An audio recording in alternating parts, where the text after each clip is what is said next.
உலகெங்கிலும் இருக்கிற தமிழ் சொந்தங்கள் எல்லாருக்கும் என்னுடைய வணக்கம். இன்றைய தினம் பார்த்தீங்கன்னு சொன்னால் தமிழக வெற்றி கழகத்தினுடைய அதாவது தமிழ்நாட்டினுடைய எலெக்ஷனுடைய மிக முக்கியமான விஷயங்கள். அதாவது விஜய் பார்த்தீங்கன்னு சொன்னால் தன்னுடைய பதவியை ராஜினாமா பண்ணியிருக்கிறார்.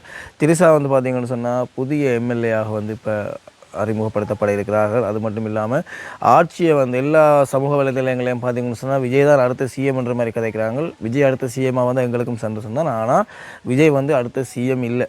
இது சம்பந்தமான தகவல்களை தான் எங்களுடைய காணொலியில் பார்க்க போகிறோம். தொடர்ச்சியாக எங்களுடைய காணொலியை சப்ஸ்கிரைப் பண்ணி தொடர்ச்சியாக அணிஞ்சு கொள்ளுங்க.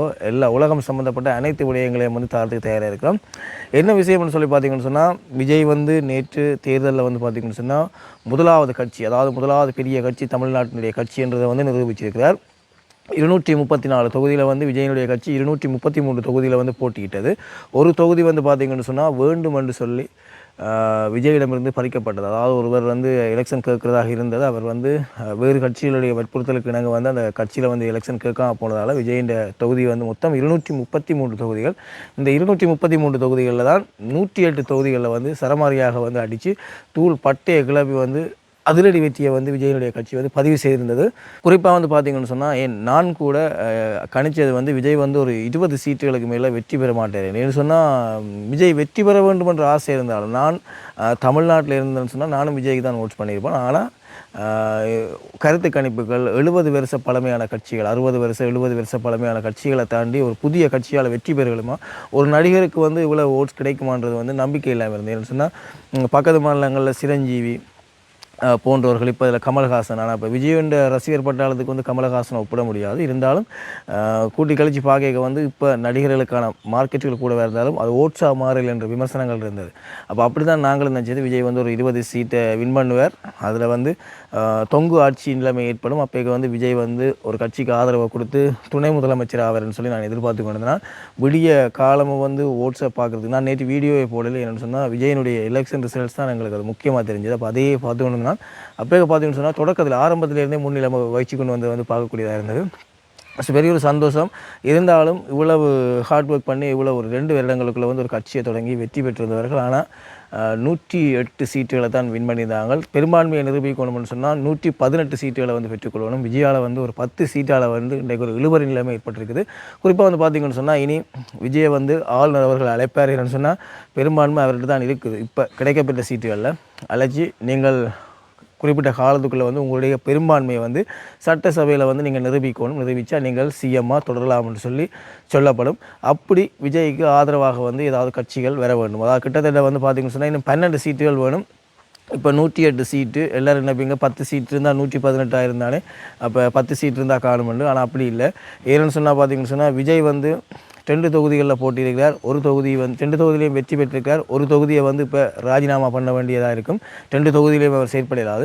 அப்போ ஏதாவது ஒரு தொகுதியை ராஜினாமா பண்ணேக்க பார்த்தீங்கன்னு சொன்னால் ஒரு சீட் அப்படியே குறைஞ்சிடும். 107 சீட்டாக வந்துடும். அப்போ மொத்தம் 11 சீட் தேவை. அதை மட்டும் இல்லாமல் பார்த்தீங்கன்னு சொன்னால் இந்த 107 பேர்லேருந்து ஒருத்தர் சபாநாயகராக போயிடுவார் சட்டசபைக்கு. அப்போ அந்த சபாநாயகருக்கு பார்த்தீங்கன்னு சொன்னால் வாக்குப்பதிகிற இது கிடைக்காது அந்த சட்டசபைக்குள்ளே.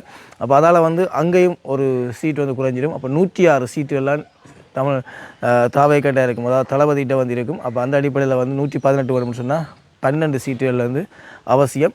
அப்படி இருக்க பார்த்தீங்கன்னு சொன்னால் அப்போ தமிழக வெற்றி கழக விஜயால் கூட்டணிகளை அமைச்சு ஒருவேளை அவருக்கு ஆதரவு கொடுக்கக்கூடாதுன்னு சொல்லி நினைச்சு யாராவது சப்போர்ட் பண்ண விட்டாங்கன்னு சொன்னால் விஜயை முடிச்சு விட்ருவாங்க எதிர்கட்சி ரெண்டுமே சேர்ந்து. அப்பேக பல வருடங்களாக எதிர்கட்சிகளாக இருக்கிற திமுக மதிமுக இணைஞ்சுன்னு சொன்னால் அவர்கள் பார்த்திங்கன்னு சொன்னால் 125 சீட்டுகளுக்கு மேலே வந்துடுவாங்க. அப்போ அவர்களால் ஆட்சி அமைக்க முடியும். அதில் பார்த்திங்கன்னு சொன்னால் மு.க. ஸ்டாலின் அவர்கள் சிஎம் ஆகவும் துணை முதலமைச்சராக எடப்பாடி பழனிசாமி அவர்களும் பெறுவதற்கான வாய்ப்பு இருக்குது என்று சமூக வலைத்தளங்களை கதைக்கிறார்கள். ஆனால் இப்படி ஒரு நிலைமை இருக்கக்கூடாது. என்று சொன்னால் உங்களை வேண்டாம் என்று சொல்லி மக்கள் புறக்கணிச்சிட்டாங்க. நீங்கள் இப்படி சதி செய்து ஆட்சியை பிடிக்கக்கூடாது. அது பெரிய விளைவுகளை ஏற்படுத்தும். என்று சொன்னால் பெரும்பான்மையான மக்கள் அதாவது 1,60,00,000 மக்களுக்கு மேலே விஜய்க்கு தான் வாக்கு வழங்கியிருக்கிறாங்க ஆட்சிக்கு வரணும்னு சொல்லி.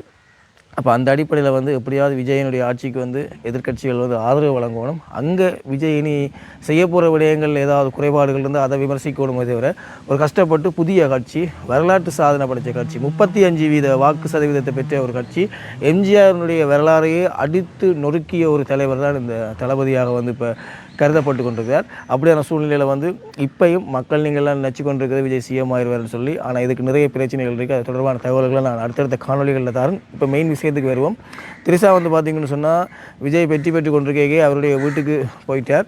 அப்போ அந்த அடிப்படையில் வந்து பல்வேறுபட்ட அவருடைய பிறந்த நாள் பெருசுன்னு சொல்லி பல்வேறு விமர்சனங்கள் நகைச்சுவையாக இருந்து வந்து பார்க்கக்கூடியதாக இருந்தது. எலெக்ஷனோடு சேர்த்து இதுவும் கொஞ்சம் பொழுது போய் கொண்டிருந்தது. அந்த அடிப்படையில் பார்த்திங்கன்னு சொன்னால் விஜய் 2 தொகுதியில் ஒரு தொகுதியை வந்து ராஜினாமா பண்ண போகிறார்.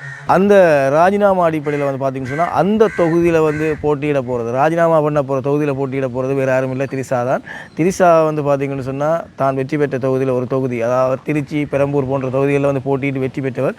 அதில் ஒரு தொகுதி அது திருச்சியாக இருக்கலாம்னு சொல்லி ஆய்வாளர்கள் சொல்கிறாங்க. அப்போ திருச்சி தொகுதியில் வந்து மீள எலெக்ஷன் நடக்கும். விஜய் தன்னுடைய பதவியை ராஜினாமா பண்ண அந்த தொகுதியில் விஜய் திரிஷாவை நிப்பாட்டி போட்டு திரிஷாவும் விஜயும் ஒரே வாகனத்தில் போயிட்டு விஜய் திரிஷாவுக்கு பிரச்சாரம் பண்ணி அந்த இடத்தை விஜய்க்கு எத்தனை ஓட்டு அங்கே விழுந்ததோ அதே அளவு ஓட்டு இல்லை அதை விட அதிகளவான ஓட்டுகளை வந்து திரிஷாவுக்கு பெற்றுக் கொடுத்து அந்த சீட் திரிஷாக்குன்றது உறுதி செய்ய அளவுக்கு வெற்றி பெற வைக்க போகிறான்றது வந்து மாற்று கருத்தில்.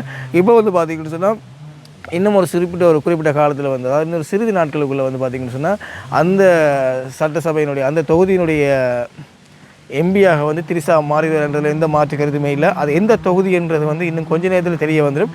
எந்த தொகுதியை அவர் ராஜினாமா பண்ண போகிறாருன்னு சொல்லி அந்த விஷயத்தையும் உங்களுக்கு நாங்கள் தர தயாராக இருக்கிறோம். குறிப்பாக எனக்கு இதில் பிடிச்ச ஒரு விஷயம் வந்து பார்த்திங்கன்னு சொன்னால் தளபதியினுடைய வெற்றி.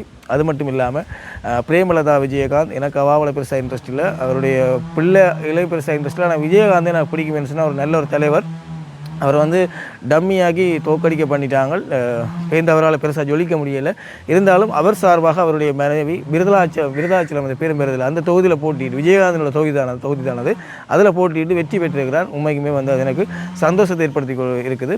தொடர்ச்சியாக காலையில் அடைஞ்சு கொள்ளுங்கள். இன்றைக்கே நான் நிறைய தகவல்களை உங்களுக்கு கொண்டு வந்து தந்துகொண்டே இருக்கேன். நன்றி சொந்தங்களே, சப்ஸ்கிரைப் பண்ண மறந்துடாங்க.